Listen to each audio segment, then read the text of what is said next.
इंदिरा गांधी को गोली दो सरदारों ने बेअदबी के कारण मारी थी। बेअदबी के कारण ही नुपुर शर्मा के बयान का समर्थन करने वाले कन्हैया लाल को जान से दो मुस्लिमों ने मार डाला था। भारत की जनता बताए कि बेअदबी के लिए यही सजा होनी चाहिए या नहीं। अब जो सनातन और हिंदू धर्म के संतों और देवी देवताओं के खिलाफ बड़े ही सुनियोजित तरीके से अंग्रेजों द्वारा बेअदबी का खेल, कभी पीके जैसी फिल्मों, कभी आश्रम जैसी वेब सीरीजों, तो कभी देश के अखबारों, न्यूज चैनलों और सोशल मीडिया सहित अन्य साधनों द्वारा की जा रही है, तब क्या केवल सनातन और हिंदू धर्म के लोग अपने संतों और देवी देवताओं की बेअदबी मौन होकर देखते रहेंगे? पहले मुगलों के शासन काल में हिंदुओं के घर का बड़ा बेटा देश की रक्षा के लिए दान कर दिया जाता था। यही लोग पगड़ी वाले सरदार बने। अब सरदार केवल अपने सिख धर्म तक ही सीमित रह गए हैं, जबकि भारत के लिए सरदारों की कुर्बानियां और उनके द्वारा लड़े गए युद्धों का एक महान इतिहास रहा है।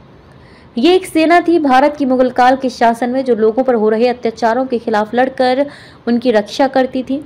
भारत की एक कौम भी अब व्यापार व्यवसाय में लग गई है। शायद ये भी अंग्रेजों द्वारा किया गया इनकी मानसिकता का डायवर्सन है। लड़ाकू होने के बावजूद अब अंग्रेजों की इस व्यवस्था को वह भी ब्रेक नहीं कर पा रहे हैं। सिख धर्म के सरदार अब सीमित और संकुचित मानसिकता के होकर व्यापार और परिवार को पालने में लगे हैं।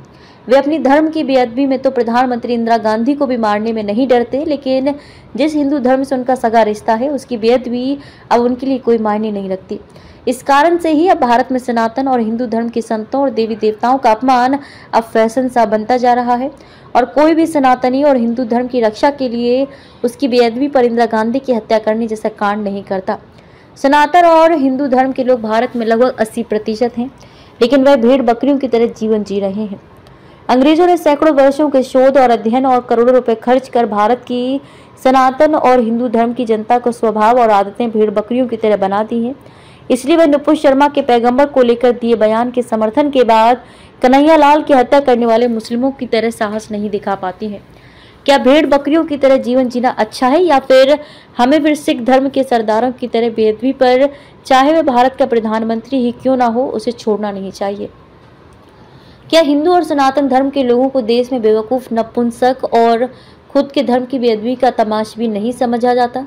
यदि ऐसा नहीं है तो फिर हिंदू और सनातनी संतों के निर्दोष होने पर भी क्यों अखबार और चैनल सुअर की तरह मानसिक गंदगी जनता में झूठी खबरों के जरिए फैलाते हैं?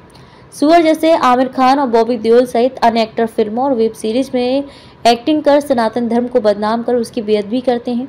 इन फिल्मों और वेब सीरीज की स्क्रिप्ट लिखने से लेकर डायरेक्टर और प्रोड्यूसर तथा फाइनेंसरों सहित अन्य सहयोगियों को भी भारत देश का द्रोही मानकर सनातन और हिंदू धर्म के लोगों को ऐसी कार्रवाई करनी चाहिए जिससे कोई भी दोबारा ऐसा कृत्य ना करे। खबर को शेयर फॉरवर्ड कर पूरे विश्व में पहुंचाइए, ताकि अंग्रेजों के हिंदू और सनातन धर्म की बेअदबी की साजिश और उनमें फूट डालकर शासन करने की साजिश को हर कोई समझे। देश और दुनिया की ताज़ा और विशेष खबरों के लिए देखते रहिए सैनिक गर्जना न्यूज चैनल। नमस्कार।